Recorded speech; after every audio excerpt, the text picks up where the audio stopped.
او لوگو، او نبیوں کے دروں پہ جانے والوں، نبیوں سے بیٹا بیٹی مانگنے والوں، نبیوں سے بارش اور اولاد مانگنے والوں، سنو، آدم علیہ السلام کے پاس پریشانی آئی تو انہوں نے اپنی پریشانی اللہ کے سامنے رکھی ہے، انہوں نے اپنی بات اللہ سے رکھی ہے۔ جب تمہارے پیغمبر دنیا میں آنے والے نبی اپنی پریشانیاں خود دور نہیں کر سکتے تو تمہاری پریشانیوں کو وہ کیسے دور کریں گے؟ اللہ نے اگر قرآن میں نوح علیہ السلام کا نام لیا، اللہ تعالیٰ نے اگر قرآن میں نوح علیہ السلام کا نام لیا تو نوح علیہ السلام کا بیٹا کنعان جو انہی کی آنکھوں کے سامنے ڈوب کے مر جاتا ہے، زمین سے پانی آیا، آسمان سے بھی پانی آیا، وہ لڑکا پہاڑ پہ چڑھ گیا، نوح علیہ السلام نے فرمایا میرے بیٹے میری کشتی پہ سوار ہو جا، آج اللہ کا عذاب کسی کو نہیں چھوڑے گا، آجا میرے رب نے مجھے جو دین دیا ہے اس پر ایمان لیا، میری شرع میں آجا، نیک لوگوں میں شامل ہو جا، اسلام کو ایکسیپٹ کر لے۔ کہنے لگا میں پہاڑ کی اوپر چڑھ جاؤں گا، یہاں تک پانی نہیں آئے گا، نہیں، آج اللہ کا عذاب کسی کو نہیں چھوڑے گا، آج ہر نافرمان کو، ہر کافر و مشرک کو آج سزا ملے گی۔ وہ نہیں مانا، یہاں تک کہ وہ پانی پہاڑ تک پہنچا، غرق ہونے لگا، ڈبکیاں مارنے لگا، ان کا بیٹا ڈوبنے لگا۔ باپ اور بیٹے کے درمیان جو فطری محبت ہوتی ہے وہ جوش میں آ گئی، جوش میں آ گئی، اور نوح علیہ السلام نے چیخ دیا، اے میرے رب میرا بیٹا، اے اللہ میرا بیٹا، اللہ میرے بیٹے کو بچا لے۔ لیکن نوح علیہ السلام کی اس دعا کو اللہ تعالیٰ نے قبول نہیں کیا، فرمایا اے نوح ایسی باتیں مت زبان سے نکالو جس کا علم تمہیں نہیں ہے، تم جس کو اپنے اہل و عیال کا کہہ رہے ہو، انہو لیس من اہلک، وہ تمہارے اہل و عیال سے نہیں ہے، وہ تمہارا بیٹا ہی نہیں ہے، مرنے دو اسے، میں تمہاری دعا قبول نہیں کروں گا۔ آج کہہ دیا بیٹا، آئندہ کبھی اپنی زبان سے اس کو بیٹا مت کہنا۔ غور کرو، نوح علیہ السلام نبی ہیں، پیغمبر ہیں، لیکن ان کی آنکھوں کے سامنے ان کا بیٹا ڈوب کے مر جاتا ہے، غرق ہو جاتا ہے۔ نوح علیہ السلام نے دعا کے لیے ہاتھ بھی اٹھائے، پکارا بھی، لیکن اللہ رب العالمین نے ان کی دعا بھی قبول نہیں کی۔ یہ ظاہر ہے اللہ پر کوئی پریشر نہیں بنا سکتا ہے اور اللہ کے اوپر کوئی اپنا حکم نہیں چلا سکتا ہے۔ دعا مانگنے کا اختیار سب کو ہے، لیکن قبول کرنا نہ کرنا یہ اس کی مرضی پر ڈیپینڈ ہے۔ وہ چاہے تو ایک مجبور اور ایک مزدور کی دعا سن لے، وہ چاہے تو غار میں پھنسے ہوئے 3 لوگوں کی دعاؤں کو سن لے، اور وہ چاہے تو نوح علیہ السلام کی دعا کو بھی ریجیکٹ کر دے، اس کے اوپر کوئی پریشر نہیں بنا سکتا ہے، اس کے اوپر کوئی دباؤ نہیں بنا سکتا ہے، وہ ہر چیز پر قادر ہے۔ میرے پیارے ساتھیوں، نوح علیہ السلام اپنی آنکھوں کے سامنے اپنے بیٹے کو ڈوبتا ہوا دیکھتے رہے اور نہیں بچا پائے۔ نوح کا یہ واقعہ اور نوح کے بیٹے کا مر جانا چیخ چیخ کے بتا رہا ہے کہ نبیوں میں کسی کو بچانے کی طاقت نہیں ہے، رسولوں میں کسی کو بچانے کی طاقت نہیں ہے۔ اے نبیوں اور پیروں اور ولیوں کو سب مختار کل سمجھنے والوں، جب نبی اپنے بیٹے کو نہیں بچا سکے تو آپ کی مصیبتیں کیا دور کریں گے؟ یہ نبیوں کی زندگی ہمیں بتلا رہی ہے، یہ نبیوں کی سیرت ہمیں بتلا رہی ہے کہ دکھ سنو، توحید تمہاری اس وقت اور مضبوط ہو جائے گی جب تم نبیوں کی زندگی پڑھو گے۔ غور کرو، ابراہیم علیہ السلام کا ذکر اللہ نے کیا تو بتوں کو توڑ دینے کے پاداش میں نمرود نے آگ لگوائی، لکڑیاں اکٹھا کی گئی، بہت بڑی آگ لگائی گئی، ابراہیم علیہ السلام کو اس آگ میں ڈالا جانا ہے، جھولا ڈال دیا گیا ہے، ابراہیم علیہ السلام کو اس آگ میں ڈالا جانا ہے۔ ابراہیم علیہ السلام نے آسمان پہ نظر ڈالی، اے اللہ اگر واقعی میں تیرے راستے پہ ہوں اور توحید پہ ہوں تو میری حفاظت فرما، اے اللہ مجھے بچا۔ ادھر نمرود نے آگ میں ڈالا، ادھر اللہ رب العالمین نے آگ کو حکم دیا، قُلْنَا يَا نَارُ كُونِي بَرْدًا وَسَلَامًا عَلَىٰ إِبْرَاهِيمَ، اے آگ تیرا کام جلانا ہے لیکن تو میرے حکم سے جلتی ہے، لیکن آج میرا بندہ تیری گود میں آیا ہے، تیری آغوش میں آیا ہے، آج تو اپنی فطرت بدل دے، آج تو اپنی کشش بدل دے، آج تیرا کام جلانا نہیں ہے، آج تیرا کام پھول بن جانا ہے، آج گلے گلزار بن جانا ہے، میرے بندے ابراہیم کے لیے سلامتی والی بن جانا ہے، آج تیرے اندر سے جلنے کی صفت ختم ہو گئی، آج تو میرے بندے پر سلامتی والی ہو جا۔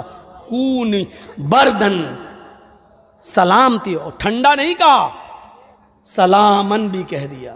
اتنی ٹھنڈی ہو، اگر ٹھنڈا کہہ دیتا اللہ آیات ٹھنڈی ہو جا تو اتنی ٹھنڈی ہو سکتی تھی کہ برف سے بھی زیادہ، اس لیے کہا زیادہ انسان کو گرمی اگر نقصان پہنچاتی ہے تو زیادہ ٹھنڈک بھی تکلیف دیتی ہے، اس لیے کہا ٹھنڈی تو ہو جا، بجھ تو جا، لیکن اتنی ٹھنڈی مت ہونا کہ میرے بندے ابراہیم کو تکلیف ہو، سلامتی والی، نہ زیادہ ٹھنڈی نہ زیادہ گرم، معتدل اور بیچ والی۔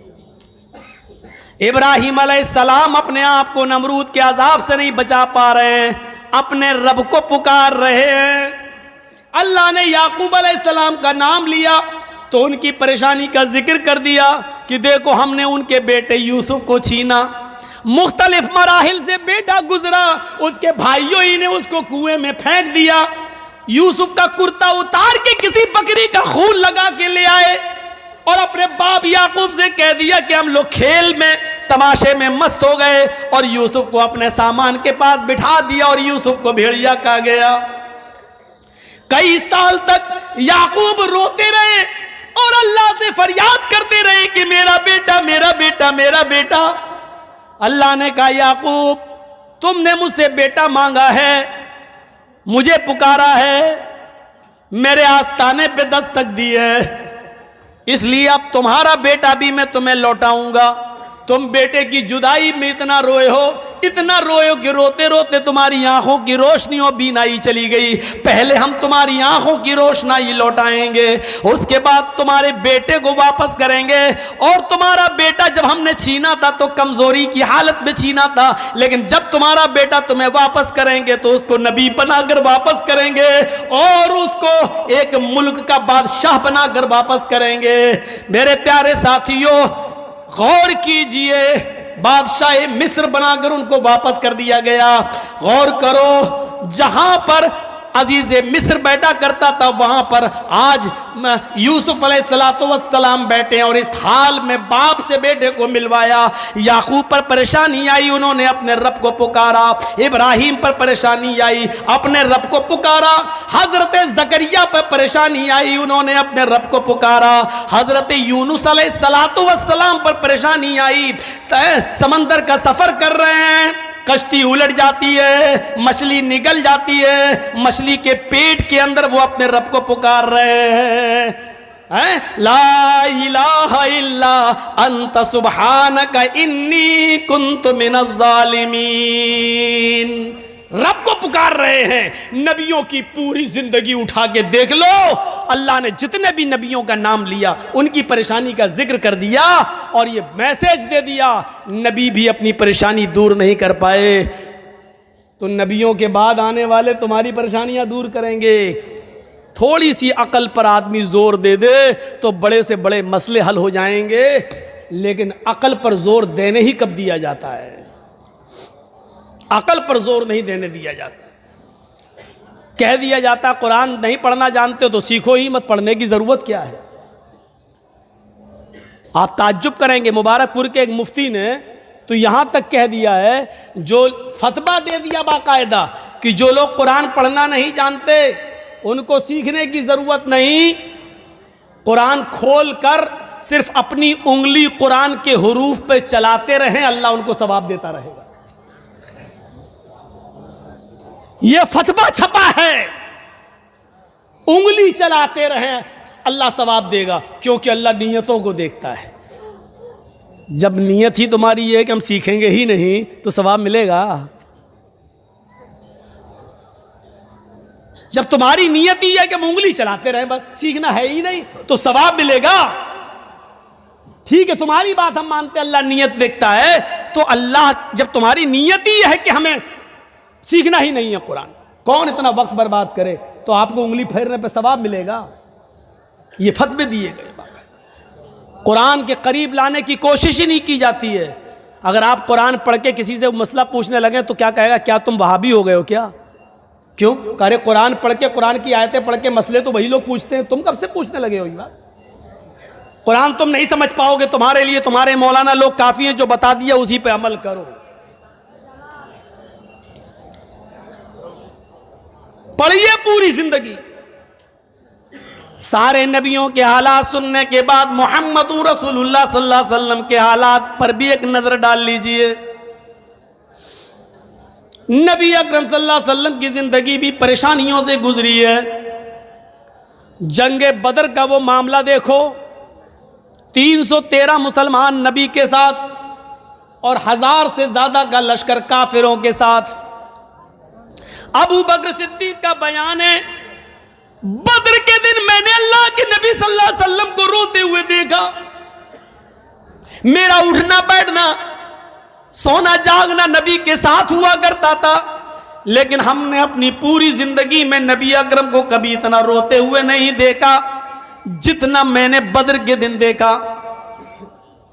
313 مسلمانوں کو آپ دیکھتے اور 1000 کافروں کو دیکھتے، ان کے ہتھیاروں پہ نظریں ڈالتے، ان کے تیروں، کمانوں، تلواروں پہ اور گھوڑوں پہ نظر ڈالتے، اور ادھر اللہ کے نبی صلی اللہ علیہ وسلم اپنے نہتے صحابہ کو دیکھتے. کسی کے پاس تیر ہے تو چھوڑنے کے لیے کمان نہیں ہے، کسی کے پاس کمان ہے تو چلانے کے لیے تیر نہیں ہے. ایک چیز ہے تلوار ہے تو اپنے آپ کو بچانے کے لیے ڈھال نہیں ہے، ڈھال ہے لیکن چلانے کے لیے تلوار نہیں ہے. ایک چیز ہے اور دوسری چیز نہیں. اللہ کے نبی سجدے میں گر جاتے ہیں.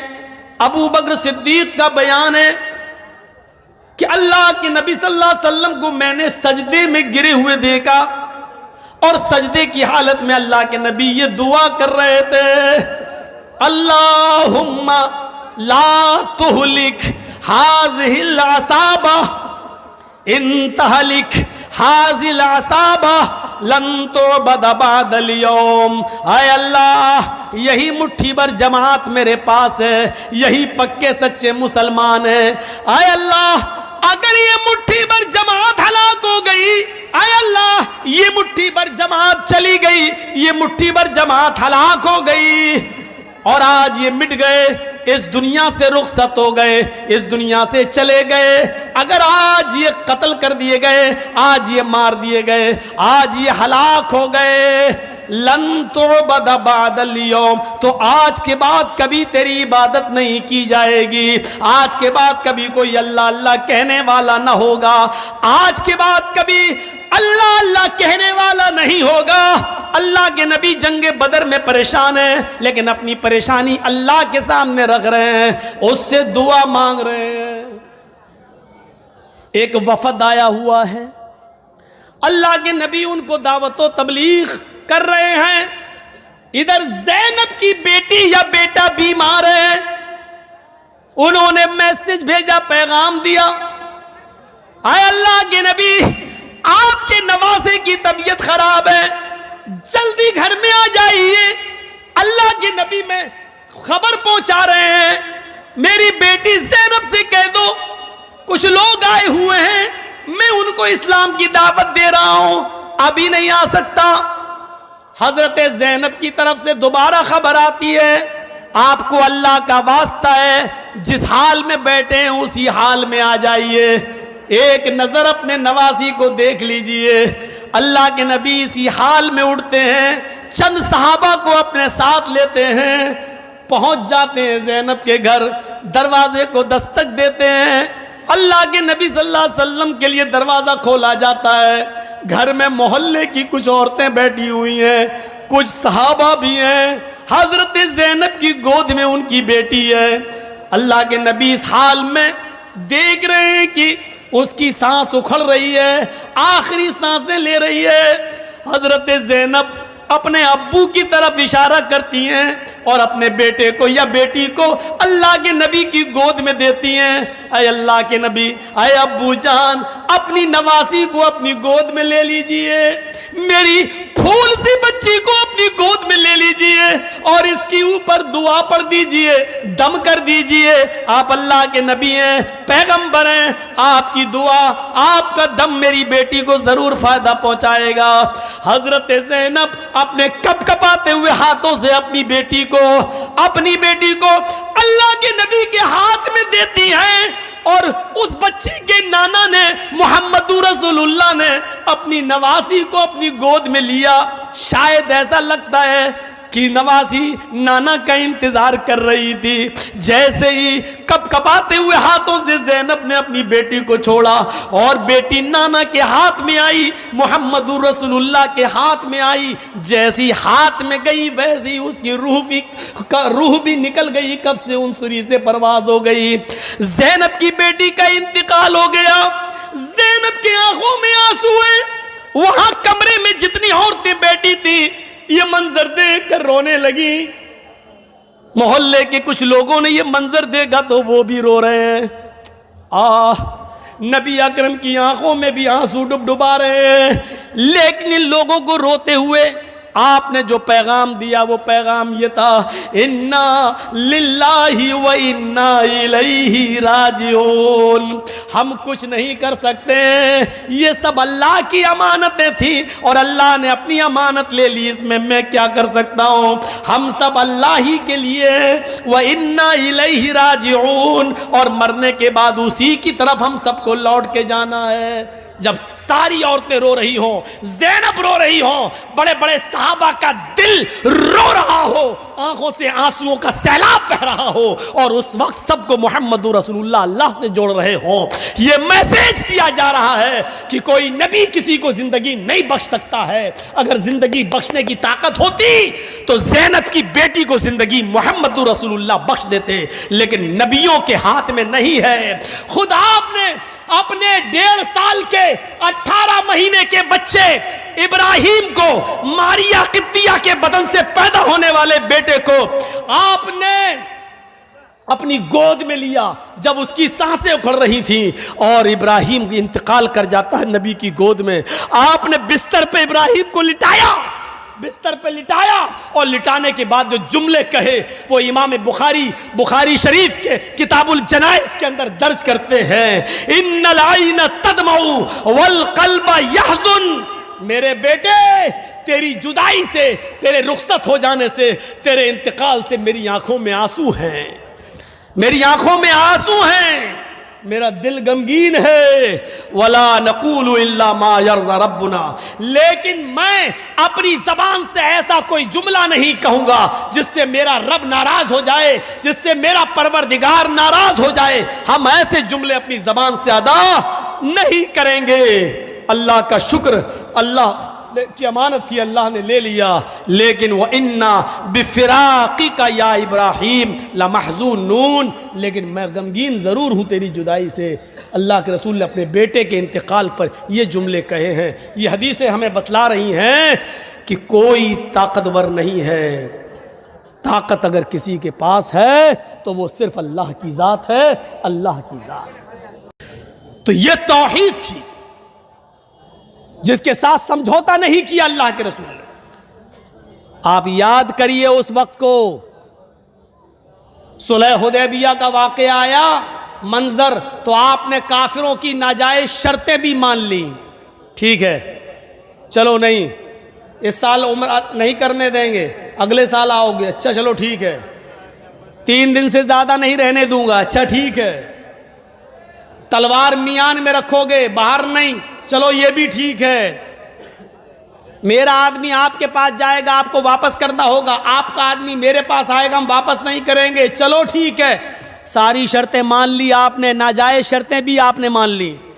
اپنا معاملہ آیا تو آپ نے سمجھوتا کر لیا، لیکن یہی کافر کبھی اس سمجھوتے پر آئے تھے، اے اللہ کے رسول ایک کمپرومائز کر لیتے ہیں کیا، 6 مہینے آپ ہمارے بتوں کی پوجا کر لو اور 6 مہینے ہم آپ کے رب کی عبادت کر لیتے ہیں، 6 مہینے آپ ہمارے جھوٹے خداؤں کو مان لو اور 6 مہینے ہم آپ کے رب کو، ایسا کرو 6 مہینے ہم نماز پڑھ لیں گے، 6 مہینے ہم آپ کے رب کی عبادت کر لیں گے اور 6 مہینے آپ ہمارے رب کی عبادت کر لو۔ تو اللہ کے رسول نے اس کو ریجیکٹ کر دیا تھا، اور قرآن کی یہ صورت نازل ہوتی ہے، نہیں کہہ دو اے کافرو لا اعبد ما تعبدون، میں ان کی عبادت نہیں کرتا جن کی تم کرتے ہو. اور سب کچھ کہنے کے بعد کیا کہا؟ نہیں لکم دینکم ولی دین، تم اپنے دین پر رہو میں اپنے دین پر، تمہارے لیے تمہارا دین اور ہمارے لیے ہمارا دین. پتہ کیا چلا؟ توحید کے ساتھ ایکیشور واد کے ساتھ سمجھوتا نہیں. اسی لیے یہ خوبی تورات میں بھی ہے، زبور میں بھی ہے، انجیل میں بھی ہے، ویدوں میں بھی ہے.